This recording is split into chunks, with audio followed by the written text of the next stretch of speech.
हाँ तो video editors, आज से कुछ दिन पहले मैंने अपने सोशल मीडिया अकाउंट्स पर इस वाली वीडियो को अपलोड किया था, जिस पर काफी सारे लोगों ने कमेंट्स किए कि इस वाली वीडियो का ब्रेकडाउन ट्यूटोरियल चाहिए। So finally I am here with this animation tutorial. तो आज की वीडियो बहुत ज्यादा स्पेशल होने वाली है, क्योंकि इस वीडियो के अंदर मैं आपको इस एनिमेशन का फुल प्रोसेस बताऊंगा कि आप इस एनिमेशन के अंदर 3D कैमरा को किस तरह यूज करोगे। तो यार ट्यूटोरियल को स्टार्ट करने से पहले मेरी आपसे एक छोटी सी रिक्वेस्ट है कि इस वीडियो को लाइक करके चैनल को सब्सक्राइब कर लो और वीडियो को स्टार्ट से लेके एंड तक लाजमी वॉच करना। तो चलिए चलते हैं आफ्टर इफेक्ट के अंदर और इस वाली एनिमेशन का ब्रेकडाउन देखते हैं। सो गाइस, मैंने आफ्टर इफेक्ट ओपन कर लिया है और मैंने साथ ही जिस प्रोजेक्ट फाइल को हम ब्रेकडाउन करने वाले हैं उसको भी मैंने ओपन कर लिया है। अब फर्स्ट ऑफ ऑल हम इस वाली एनिमेशन को ब्रेकडाउन करेंगे, जिसके अंदर ये एक शेप कन्वर्ट हो रही है और इसके अंदर ये मल्टीपल टेक्स्ट एनिमेशन है और ये एक बटन की एनिमेशन है और साथ ये पिक्चर्स पे एनिमेशन है। तो सबसे पहले हम देख लेते हैं, हम जाते हैं अपनी इस वाली कंपोजिशन के अंदर। अब इस वाली कंपोजिशन के अंदर सबसे पहले हमने क्या किया है, हमने एक इधर से रेक्टेंगुलर टूल लेके हमने एक शेप लेयर क्रिएट कर ली। देन हमने उसके ऊपर 4 कलर ग्रेडियंट अप्लाई किया और उसके ये वाले कुछ कलर चूज किए हमने और उसको कुछ ऐसे इनकी पोजीशन कर ली कलर्स की। ऑलराइट, उसके बाद हमने इसी शेप लेयर को डुप्लीकेट किया और उसके ऊपर हमने सीसी लाइट स्वीप अप्लाई किया और उसका कलर जो है हमने वो फुल ब्लू रखा, ताकि ये वाले जो कॉर्नर पे हमें ब्लूश इफेक्ट मिल रहा है ना, ताकि ये हमें अच्छे से विजिबल हो। फिर उसके बाद हमने क्या किया, हमने ये वाली जो लाइट स्वीप वाली लेयर थी उसको पहले वाले जो कार लेयर है ना उसके साथ हमने उसको लिंक कर दिया। अब ये देखो, ये वाली जो एनिमेशन आ रही है इसको हमने कैसे क्रिएट किया, हम गए इस कार्ड के अंदर और इस कार्ड पे हमने एक ओपेसिटी और एक स्केल पे की फ्रेम लगाया। जो हमने स्केल पे की फ्रेम लगाया उसको हमने इस तरह से उसको अनलिंक कर लिया और उसके ये वाली वैल्यूज को हम चेंज किया और उस पे एक फर्स्ट की फ्रेम लगा लिया और एक ऐसे लास्ट पे की फ्रेम लगा दिया। और इसी तरह हमने इसकी ओपेसिटी पे फर्स्ट ओपेसिटी की फ्रेम को 0 रखा और थोड़ा सा आगे जाके ना हमने इसको 100 कर दिया। अब ये दोनों एक दूसरे के साथ लेयर थी, तो जो चेंजेस हमने फर्स्ट कार्ड वाली लेयर के अंदर किए वही चेंजेस ऊपर वाली लेयर में हुए। इसके बाद हमने क्या किया, ये वाली इमेज वाली लेयर है तो इसको हमने कैसे किया, बेसिकली इसके अंदर ये एक इमेज है और उसको हमने क्रॉप किया हुआ है और उसके बाद हमने उसको ना प्री कंपोज करके उसको इधर एलिप्स टूल लेके ना उसको ऐसे मास्क कर लिया। ऑलराइट, देन हमने क्या किया, इस प्री कंपोजिशन के ऊपर एक सीसी लाइट स्वीप अप्लाई किया ताकि ये वाला जो आ रहा है ना हल्का सा वाइट इफेक्ट इमेज के ऊपर, तो ये वाला इफेक्ट ऐड किया। इसके बाद हमने ये वाली जो इमेज के ऊपर ये वाली एनिमेशन है, इस एनिमेशन के लिए हमने क्या किया, ट्रांसफॉर्म के अंदर पोजीशन और एक ओपेसिटी पर की फ्रेम लगाया। जो पोजीशन थी हमारी वो इधर से इधर की तरफ मूव कर रही है और ओपेसिटी 0 से 100 के दरमियान हमने रखी। देन हमने की फ्रेम को ऐसे सिलेक्ट किया और इनका ग्राफ कुछ ऐसे हमने बना दिया। नेक्स्ट हमने क्या किया, हमने ये वाला जो है ना टेक्स्ट एनिमेशन यानी कि वर्ड बाय वर्ड जो एनिमेशन हमारी आ रही है ये वाली, तो बेसिकली हमने क्या किया, हमने टेक्स्ट लिखा अब्दुल्ला वीडियो एडिटिंग, कुछ भी आप लिख सकते हो। हमने क्या किया, इसके ऊपर अगर मैं टेक्स्ट एनिमेशन का आपको ब्रेकडाउन बताऊं तो उसके अंदर हमने क्या किया, टेक्स्ट एनिमेटर को ओपन किया और टेक्स्ट इवो के जरिए ना हमने इसको एनिमेट कर लिया। मींस वर्ड बाय वर्ड ये ओपेसिटी के साथ जो है ना सिंगल बाय वर्ड के साथ ना ये एनिमेट हो रहा है। ठीक है, बाय द वे इस टेक्स्ट के ऊपर हमने क्या किया, ड्रॉप शैडो अप्लाई की और टेक्स्ट इवो के जरिए हमने इसको एनिमेट किया हुआ है। नेक्स्ट हमने क्या किया, इसके लिए जो हमने फॉन्ट यूज किया है वो है SF Pro display medium. Then अगर हम इसको थोड़ा सा जूम करें तो हमारे पास हमारी ये वाली नेक्स्ट एनिमेशन आ जाती है। By the way in 3 text layer के लिए जो हमने फॉन्ट यूज किया है वो है SF Pro डिस्प्ले रेगुलर और इनके ऊपर हमने बेसिक एनिमेशन अप्लाई कर दी, जिसके अंदर हमारी पोजीशन हल्की सी इधर से इधर की तरफ मूव कर रही है। इस कार्ड के बाद जो मेन एनिमेशन आती है वो आती है ये वाली बटन की। सो ये भी वैसे ही हमने क्या किया, हमने इधर से ये रेक्टेंगुलर टूल लिया, इधर से हमने कुछ ऐसे एक शेप क्रिएट की। देन हमने इसका जो राउंड कॉर्नर है उसको थोड़ा सा इंक्रीज किया। इसके ऊपर हमने अगर देखें तो इधर से हमने सीसी लाइट स्वीप अप्लाई किया है, डीप ग्लो अप्लाई किया है और डीप ग्लो के ऊपर ना हमने एक्सपोजर के ऊपर स्टार के अंदर जो डीप ग्लो का एक्सपोजर था वो इधर से देखोगे ना तो आप वो 0 था और लास्ट पे जाके थोड़ा सा इंक्रीज हो रहा है। लेट्स सी, इधर से हम देख लेते हैं। देखो जब इधर आ रहा है तो ये देखो ऐसे ये बटन को ना साथ क्लिक भी कर रहा है और डीप ग्लो भी ऐड हो रही है। सही है, और इसको हमने एनिमेट इधर से ट्रांसफॉर्म के अंदर से किया है। सबसे पहले हमने पोजीशन का एक की फ्रेम लगाया और स्केल को हमने जैसे हम फर्स्ट वाला जो शेप लेयर थी हमारी उसको हमने एनिमेट करने के लिए किया था, सेम इसका भी हमने इधर से इसकी चेन को अनचेक किया, इसकी ओपेसिटी पे की फ्रेम लगाया। देन हमने इसकी ये वाला जो है ना स्केल पे 2-3 की फ्रेम लगा के इन सब की फ्रेम को ऐसे हमने सिलेक्ट किया और इधर से हम इन शेप्स कुछ इस टाइप की बना दी।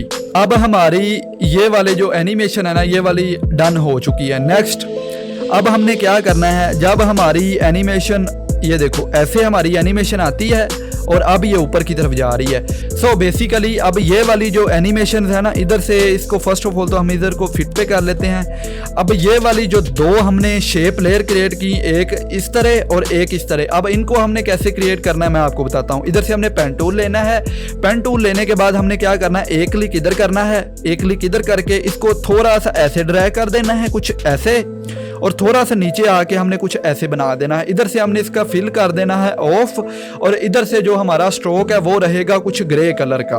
ऑलराइट, हमारी शेप सेम इस तरह की बन गई। अब ये वाली जो शेप्स लेयर है ना इनको हमने टेपर कर देना है। लाइक अगर हम इधर आए, अगर हम इस वाली शेप लेयर के अंदर आएँ और इधर आएँ, कंटेंट के अंदर आएँ, शेप के अंदर जाएँ, स्ट्रोक के अंदर जाएं और ये देखो जी टेपर, और इसकी स्टार लेंथ को हम कर दें और एंड लेंथ को भी अगर हम कर दें तो ये देखो ये वाला इफेक्ट आपका क्रिएट हो जाएगा। अब मैं इसको इधर से डिलीट कर देता हूं। अब नेक्स्ट मैं आपको इधर से बताता हूं। देखो ये हमारी है फर्स्ट वाली शेप लेयर, तो इसको एनिमेट करने के लिए हमने क्या किया, इसको ऐसे सिलेक्ट किया और इसका अगर हम इधर जाके देखें ना तो इसके ऊपर हमने डीप ग्लो अप्लाई किया फर्स्ट ऑफ ऑल। देन हम इसके ऊपर ट्रिम पाथ अप्लाई किया है और ट्रिम पाथ का जो कलर है वो व्हाइट है, ट्रिम पाथ का कलर नहीं व्हाइट, जो शेप का स्ट्रोक का कलर है ना वो कलर व्हाइट है। उसके ऊपर हमने 0.15 की रेशो से इधर आप देख सकते हो कि हमने ग्लो अप्लाई किया हुआ है। ओके, और देन हमने उसको ट्रिम पाथ की एंड लेंथ को फर्स्ट ऑफ ऑल हमने 0 किया और उसके बाद थोड़ा सा आगे जाके जब हमने की फ्रेम लगाया तो हमने उसको 100 कर दिया। फिर हमने क्या किया, इधर आए, इसी तरह हमने इस वाली शेप लेयर को डुप्लीकेट करके उसको राइट क्लिक किया, ऐसे इधर गए ट्रांसफॉर्म के अंदर और इसको हमने फ्लिप हॉरिजॉन्टल कर दिया। इसी तरह हमने क्या किया, हमारे पास ये वाली एनिमेशन भी आ गई और ये वाली एनिमेशन भी आ गई। देन हमने क्या किया, ये वाले हमने सर्कल बनाने थे, तो सर्कल बनाने के लिए हम क्या करेंगे, इधर से इलिप्स टूल लेंगे, शिफ्ट होल्ड करेंगे, शिफ्ट होल्ड करके हम इधर से एक इस टाइप का सर्कल क्रिएट करेंगे। अब हमने इसके लेयर को ऐसे सिलेक्ट करना है और इसकी ये वाली जो स्ट्रोक की विड्थ है ना इसको हमने इंक्रीज करना है। अब हमने इसका जो एनिमेट करना है ना तो वो हम कैसे करेंगे, इस लेयर को डुप्लीकेट करेंगे। मैं ये जो नीचे एनिमेटेड सर्कल है ना मैं वो उनका आपको बता रहा हूँ कि उनको आपने कैसे करना है। फर्स्ट ऑफ ऑल देखो इस वाली लेयर को आपने इसके डुप्लीकेट कर लिया, आपने इसकी प्रॉपर्टीज के अंदर आना है, कंटेंट, इलिप्स, स्ट्रोक, और इसका कलर आपने इधर से व्हाइट कर देना है। कलर व्हाइट करने के बाद आपने इसके ऊपर डीप ग्लो अप्लाई करना है, इसके ऊपर आपने कुछ ऐसे डीप ग्लो अप्लाई कर दिया। ओके, इसकी जो एक्सपोजर रखनी है उसको 0.15 के आसपास रखना है। अब हमने इसको एनिमेट कैसे करना है, तो हम क्या करेंगे, इधर आएंगे, ऐड करेंगे और ट्रिम पाथ अप्लाई करेंगे। जब हम ट्रिम पाथ अप्लाई करेंगे तो हमने इसके इधर जाना है ट्रिम पाथ के अंदर और इधर आएंगे, फर्स्ट की फ्रेम हम लगाएंगे ट्रिम पाथ के एंड पे और स्टार के अंदर आके हम इसको 0 कर देंगे। ओके, नेक्स्ट हम क्या करेंगे, इसका ये वाला जो बट कैप है इसको राउंड कैप कर देंगे। ओके, अब ये देखो ये वाली हमारी एनिमेशन उधर नीचे वाली एनिमेशन के साथ बिल्कुल एग्जैक्ट मैच कर रही है। ये वाली हमारी एनिमेशन बन चुकी है। अब नेक्स्ट हमारी ये वाली एनिमेशन है जिसके अंदर हमारे नंबर काउंटर एनिमेशन है। तो नंबर काउंटर एनिमेशन बनाने के लिए मैंने क्या किया, मैंने एक एक्सटेंशन यूज की जिसका नाम है मोबार। इस एक्सटेंशन को मैंने आफ्टर इफेक्ट के अंदर सबसे पहले ऐड कर लिया। देन मैं इसकी टेक्स्ट लेयर के अंदर गया, इधर से मैंने नंबर काउंटर पर क्लिक किया और अब मैं आपको दिखाता हूँ। इसको मैंने सबसे पहले इधर से स्केल कर लिया, इसको और स्केल कर लेता हूं। ओके, अब ये देखो इसकी जो एंड वैल्यू है उसको मैंने कर दिया अराउंड अबाउट 1000 के आसपास कर देता हूं। अब ये देखना, ये जो नंबर काउंटर है ना इसको मैंने अराउंड अबाउट इतना किया। अब मैं इसके टेक्स्ट वाले ओपन करूंगा और इसके बाद इफेक्ट और इन दोनों की फ्रेम को पकड़ के आगे ले आऊंगा। अब ये देखो ये हमारी सिंगल क्लिक के अंदर एनिमेशन बन चुकी है। अगर हमने इसके ऊपर कोई सिंबल आगे ऐड करना है तो स्पेक्स के अंदर जाके हम इधर से ये परसेंटेज वाला ना सिंबल ऐड कर देंगे।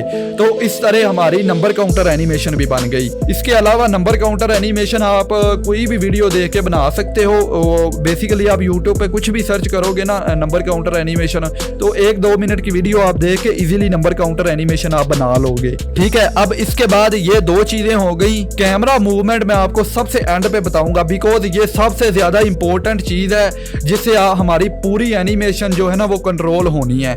सो जितनी भी ये एनिमेशन है, एनिमेशन 40% है और कैमरा मूवमेंट के साथ 60% हमारी एनिमेशन कंप्लीट हो रही है। आपको समझ आ गई। सबसे पहले हमने एक शेप लेयर क्रिएट की, जो शेप लेयर थी हमारी ये वाली। देन हमने इसको एनिमेट करने के लिए इसका स्केल का जो था उसको हमने ऑफ किया और उसके ऊपर 2 की फ्रेम लगाए। देन हमने इसके अंदर कंटेंट ऐड किया और उनको एनिमेट किया। देन हमने 2 लाइंस बनाई, उनको एनिमेट किया। देन 2 सर्कल बना के उनके अंदर नंबर काउंटर एनिमेशन ऐड कर दी। अब नेक्स्ट से फिर वही चीजें आ गई है। ये देखो, ये ऊपर से 2 लाइंस कुछ इस टाइप से नीचे आ रही हैं। तो हमने इन लाइंस को अब कैसे बनाना है? तो इन लाइंस को हमने कैसे बनाना है, हम इधर आएंगे, पेन टूल सेलेक्ट करेंगे, फर्स्ट क्लिक इधर करेंगे, दूसरा क्लिक करेंगे कुछ ऐसे और तीसरा क्लिक को कुछ इधर करके ना हम इसको ऐसे छोड़ देंगे। ये देखो, ये उस टाइप की शेप बन गई। अब जैसे मैंने आपको स्टार्ट के अंदर बताया था, हम क्या करेंगे, इस लेयर को सिलेक्ट करेंगे, इसको ओपन करेंगे। देन कंटेंट, शेप, स्ट्रोक के अंदर जाएंगे, टेपर के अंदर जाएंगे, इसकी एंड लेंथ को इंक्रीज करेंगे और स्टार लेंथ दोनों को इंक्रीज करेंगे। तो हमारा जो है ना दोनों शेप, बेसिकली हमारी जो शेप है था ना, उन दोनों के जो स्टार्ट और एंड कॉर्नर है ना वो टेपर हो जाएंगे। अब हमने इनको भी कैसे एनिमेट करना है मैं आपको बता देता हूं। आपने क्या करना है, इस वाली लेयर को डुप्लीकेट करना है। देन हमने क्या करना है, इसको ओपन करना है, शेप की प्रॉपर्टी के अंदर जाना है, इसके स्ट्रोक को ओपन करना है और इसका कलर हमने कर देना है वाइट। अब हमने इसके ऊपर डीप ग्लो अप्लाई करना है। तो डीप ग्लो हमने अप्लाई किया, ये लो जी, ये हमने इसको डीप ग्लो अप्लाई कर दिया। इसका जो एक्सपोजर है इसको हम 0.50 के आसपास रखेंगे। देन हमने उसके ऊपर इधर से ट्रिम पाथ अप्लाई करेंगे। ट्रिम पाथ अप्लाई करने के बाद अराउंड अबाउट पीछे आएंगे और ट्रिम पाथ की वैल्यूज को ओपन करके एंड पे एक की फ्रेम लगाएंगे और स्टार पे ला के इसको 0 कर देंगे। अब ये देखो, ये लो, ये हमारी एनिमेशन बन चुकी है। इसी तरह आपने क्या करना है, जो दूसरी तरफ शेप ऐड करनी है, आपने इसको ऐसे क्लिक करना है, राइट क्लिक, ट्रांसफॉर्म, और इसको ऐसे कर देना है। तो ये देखो आपके पास दोनों शेप्स आ जाएंगी। इन दोनों को आपने एनिमेट करवा लेना है। इसी टाइप से दोनों को डुप्लीकेट करके उनको फ्लिप हॉरिजॉन्टल कर लेना है और आपकी ये जो नीचे वाली एनिमेशन है ना वो भी रेडी हो जाएगी। अब हम इसको इधर से डिलीट कर लेते हैं। नेक्स्ट हम जाते हैं अपनी लास्ट एनिमेशन की तरफ। तो लास्ट एनिमेशन भी बिल्कुल सिंपल है, कोई मुश्किल काम नहीं है। अब ये देखो, इसके अंदर सबसे पहले क्या हो रहा है, एक लाइन है जिसको हमने ट्रिम पाथ के जरिए एनिमेट किया है और देन ये देखो, ये ऊपर ये वाला जो 2 टेक्स्ट है, कंटेंट परफॉर्मेंस और 90 मिलियन व्यूज, और नीचे ये वाली एक शेप लेयर है और नीचे ये 2 वाले लिखे हुए हैं। तो बेसिकली हमने क्या किया, स्टार्ट के अंदर जैसे हमने एक शेप क्रिएट की थी, हमने क्या किया, इधर से रेक्टेंगुलर टूल लिया, हमने एक ऐसे शेप क्रिएट कर ली। इसका हम इधर से फिल कर देंगे जी ऑन, सॉरी सबसे पहले हम इसको ओपन करेंगे, इसको फिल ऑन करेंगे और इसका जो स्ट्रोक है ना इधर से ऑफ कर देंगे। अब इधर से हम इसका जो है ना राउंडनेस को करेंगे थोड़ा सा इंक्रीज। देन हमने ट्रांसफॉर्म के अंदर जाना है, इसके स्केल को ऐसे कर देना है। देन हमने इधर एक की फ्रेम लगाना है और हमने इसको एक की फ्रेम इधर लगाएंगे और देन एक की फ्रेम इधर लगाएंगे। अब इसको भी 100 कर देंगे। तो ये देखो, ये हमारी एनिमेशन बन गई। सो इस तरह आपने ये वाला जो शेप लेयर थी ना, भले आप जो फर्स्ट पे आपने शेप लेयर बनाई होगी उसको आपने ऊपर ले आना है और उधर उसके अंदर वाला सारा कंटेंट आपने डिलीट कर देना और इसके अंदर न्यू आपने कंटेंट ऐड कर देना है जस्ट। ओके, अब हम देख लेते हैं नेक्स्ट। सबसे पहले हमने इधर लिखा अक्टूबर 2024। अब हमने इसके ऊपर एनिमेशन अप्लाई की, वही जो मैंने आपको स्टार्ट के अंदर बताया था। तो एनिमेशन हमने कैसे अप्लाई की, इधर आए और टेक्स्ट इवो के जरिए हमने इसको एनिमेट किया हुआ है। वर्ड बाय वर्ड हमने इस पे एनिमेशन अप्लाई करनी है। ये सिंपल एनिमेशन है, कोई मुश्किल काम नहीं। इसके बाद हमने इधर इस वाले कॉर्नर पे हमने मार्च लिखा 2026। देन हमने ये ऊपर क्या किया, हमने ये कंटेंट परफॉर्मेंस लिखा और इसके ऊपर भी ये वाली एनिमेशन अप्लाई की। और देन हमने 90 मिलियन व्यूज लिखा, इसके ऊपर हमने जो है वो ग्रेडियंट रैंप अप्लाई किया। सॉरी, हमने इसके ऊपर 4 कलर ग्रेडियंट अप्लाई किया, उसके कलर कुछ इस टाइप के रखे, उसके ऊपर डीप ग्लो अप्लाई किया, सीसी लाइट स्वीप अप्लाई किया और टेक्स्ट इवो के जरिए हमने इसको एनिमेट कर लिया। अब इसके लिए जो फॉन्ट हमने यूज किया है वो है नेक्सा हैवी। अब इसके बाद हमने क्या किया, हमने एक शेप बनाई कुछ ऐसे, एक ऐसे क्लिक इधर किया और एक क्लिक इधर करके ना हमने एक इस टाइप की ना शेप क्रिएट कर ली। और जब हमने शेप क्रिएट की, हमने उसको क्या करना है, उसके दोनों साइड को टेपर कर लेना है, जैसे मैंने आपको पहले बताया था। टेपर करने के बाद आपने उस पर ट्रिम पाथ अप्लाई करना है। मैं इधर से आपको शो करवाता हूँ। ये देखो, इधर आए कंटेंट के अंदर, ट्रिम पाथ के अंदर आए और ये देखो एनिमेट हो रही है ना लाइन, ये इधर से अपर देखो तो इस तरह हमने इसको एनिमेट करवाना है। अब ये सर्कल इसके साथ कैसे मूव करेगा, आपने क्या करना है, इधर से इलिप्स टूल लेके ना एक ऐसे शिफ्ट होल्ड करके एक सर्कल क्रिएट कर लिया। अब इसकी फिल आपने जो भी रखनी है वो रख लेना और उसके ऊपर डीप ग्लो अप्लाई कर देना। आपने क्या करना है, जो आपने शेप बिलफर्ज, अगर मैंने ये शेप बनाई थी ना, सॉरी नीचे वाली, ये वाली अगर मैंने शेप लेयर बनाई थी ना, तो मैंने इधर आना है। देन मैंने इसकी शेप में आना है, पाथ में आना है और इसका ये वाला जो पाथ है ना, इसको मैंने कंट्रोल सी करके कॉपी करना है और इधर आना है। इधर आके मैंने जो शेप हमारी बनाई थी ना, सर्कल शेप, उसके ऊपर पी क्लिक करके इधर एक क्लिक करके और इसको ना कंट्रोल वी करेंगे तो ये वाली जो लेयर है ना वो इधर सॉरी जो ट्रिम पाथ की एनिमेशन होगी ना वो इस वाले सर्कल पे अप्लाई हो जाएगी। सो गाइज, हमारी पूरी एनिमेशन कंप्लीट हो चुकी है। अब लास्ट पे जो चीज आती है वेरी इंपॉर्टेंट, वो है कैमरा मूवमेंट। सो सबसे पहले हम क्या करेंगे, हमने ये 1 से लेके 5 तक नल्स ऐड करनी है। ठीक है, जो सबसे ये जो नल्स होंगी ना, ये हमने फर्स्ट एनिमेशन के इस वाले पार्ट तक ऐड करनी है। ठीक है, और ये वाला जो पार्ट होगा ना, इसको हमने बाद में लिंक करना है। ओके, तो सबसे पहले जब आपने ये 6 नल ऐड कर लेनी है ना, तो इन सारी नल्स को ना एक दूसरे के साथ हमने लिंक कर लेना है। बेसिकली देखो, ये हमने एक नल क्रिएट की, फिर दूसरी बनाई, फिर तीसरी, फिर चौथी और ये 5वीं नल बनाने के बाद ना इसके ऊपर हमने एक कैमरा बनाना है और उस कैमरे के बाद हमने एक और नल क्रिएट करनी है। इसके बाद हमने इनके अंदर मूवमेंट ऐड करनी है। अब देखो, जो सबसे पहली मूवमेंट होगी वो होगी ये, लाइक इसके अंदर हमारी पोजीशन ऐसे आएगी। इसके बाद हमने क्या करना है, दूसरी नल के अंदर आना है और यहाँ से हमारी जो मूवमेंट है ना वो इधर नीचे की तरफ आएगी। लाइक इधर भी हमने पोजीशन का की फ्रेम लगा के ना, और ये वाला जो स्पेसिफिक यानी कि हमने बनाया है एक सर्कल और शेप, हमने इधर ना इसकी फर्स्ट पोजीशन कुछ इस टाइप की रखनी है। और जैसे ही ये इधर आए ना, तो जो हमने ऊपर कैमरा बनाया था इसके जरिए हमने ना इसको इधर से फौरन कट करके इसको ये देखो ऐसे शो करवा देना है। क्योंकि जब हम इधर कैमरे को यूज करते हुए हम इसकी पोजीशन को कंट्रोल करेंगे ना, तो ये वाला जो कट आ रहा है ना, ये बहुत ज्यादा स्मूथ हमें लगेगा। अब हमने ये 2 नल्स के अंदर बेसिकली हमने कैसे एनिमेशन ऐड करनी है, फर्स्ट एनिमेशन हमारी आएगी इस वाली प्रोफाइल के ऊपर। देन हमने इसको जूम करना है, जूम करके हमने थोड़ा सा जूम करके इसकी पोजीशन को ऊपर लेके जाना है और हमने इस वाले जो लेफ्ट वाला है ना सर्कल, इसके ऊपर हमने एम करना है इसको। इसके बाद हमने क्या करना है, आगे हमने इधर एनिमेशन लेके आनी है और वो हमने कंट्रोल थर्ड वाली नल के साथ करनी है। ये देखो, इस वाली नल के जरिए हमने इस वाली पे इसको इधर वाली नल पे ना फोकस करवाना है। इसके बाद हमने क्या करना है, जो ऊपर वाली नल बचेगी हमने इधर इसके ट्रांसफॉर्म पे जाना है और इसको भी हमने इधर इसके साथ सेम की फ्रेम अप्लाई करना है ताकि हमारी जो एनिमेशन है ना वो बहुत ज्यादा स्मूथ हो। देन हमारी लास्ट नल आती है, इसके जरिए हमने क्या करना है, इसके ट्रांसफॉर्म ओपन करेंगे ना, इसके जरिए हमने ओवरऑल एनिमेशन को ऊपर की तरफ लेके जाना है। और जैसे ही हम ओवरऑल एनिमेशन को ऊपर लेके जाएंगे और साथ ही ये वाली जो 2 लाइंस हैं ये वाली शो होंगी और साथ ही ये वाली जो एनिमेशन है ना, इसके ऊपर हमने जैसे मैंने आपको स्टार्टिंग के अंदर बताया था, हमने वो एनिमेशन अप्लाई करनी है स्केल वाली, चेन को अनलिंक करके, तो हमारी ये प्रॉपर वीडियो रेडी हो जाएगी। तो ये थी हमारे आज की इस प्रोजेक्ट की ब्रेकडाउन की सीरीज। बाय द वे, ये वाला टेक्स्ट पैनल मैंने खुद से बनाया है। अगर आपको ये वाला वाला टेक्स्ट पैनल चाहिए, इसके अंदर आपको 12+ से जो है ना वो टेक्स्ट एनिमेशन मिल जाती हैं और इसके अंदर ये डायमंड जेथो टेक्स्ट इफेक्ट आपको मिल जाता है। इसके अलावा आप अपनी वीडियो की क्वालिटी को 4K तक इन्हेंस कर सकते हो। अगर आपको ये वाला पैनल चाहिए तो मुझे कमेंट करके बताना, मैं ना नेक्स्ट किसी वीडियो में ये पैनल आपको कुछ लोगों को ना जो है गिव अवे कर दूंगा।